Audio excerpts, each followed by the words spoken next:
সব আমার।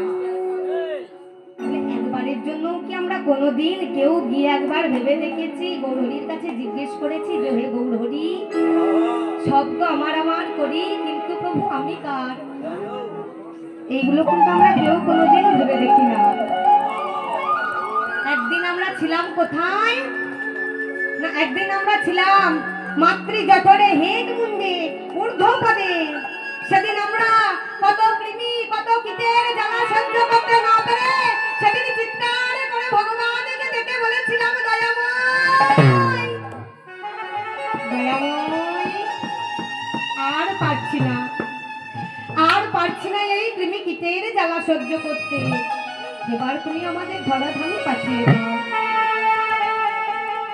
এই যে বাবা গৌরহরি, সে যে আমার করুণাময় গৌরহরি গো, সেই গৌরহরি এই আমাদের মতো কলিহত জীবের কথা শুনে কথায় মায়ায় পড়ে গিয়ে সকল জীবকে কি করলেন না ধরাধামে পাঠিয়ে দিলেন।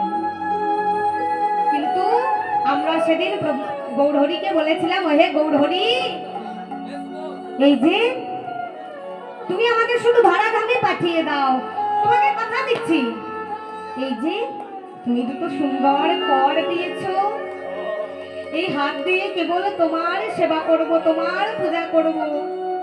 এই যে দুটি নয়ন দিয়েছো, এই নয়ন দিয়ে শুধুমাত্র তোমার রূপ দর্শন করব। এই যে দুটি চরণ দিয়েছো, এই চরণে দিয়ে ছুটে যাব কোথায় আমার মহাপ্রভুর নাম গুণ কীর্তন হচ্ছে সেই স্থানে। আর এই যে দুটি শ্রবণ দিয়েছো, এই শ্রবণ দিয়ে কেবলমাত্র তোমার নাম গুণ কীর্তন শ্রবণ করব।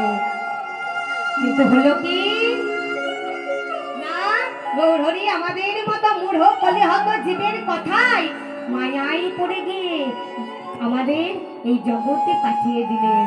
আর আমরা যেই ভূমিষ্ঠ হলাম অমনি সব আমার আমার করতে করতে সব ভুলে গেলাম, সব ভুলে গেলাম। কি কথা দিয়েছিলাম, আমরা কি করি, সব তো আমার আমার করি। কিন্তু বাবা যেদিন চলে যাব সেদিন কি এই গাড়ি বাড়ি আত্মীয় স্বজন কেউ যাবে? সেদিন কিন্তু কেউ যাবে না। তাই কি বলছি, যেদিন ওই ভব পারে যাওয়ার সময় হবে সেদিন হরি নামে যাবে,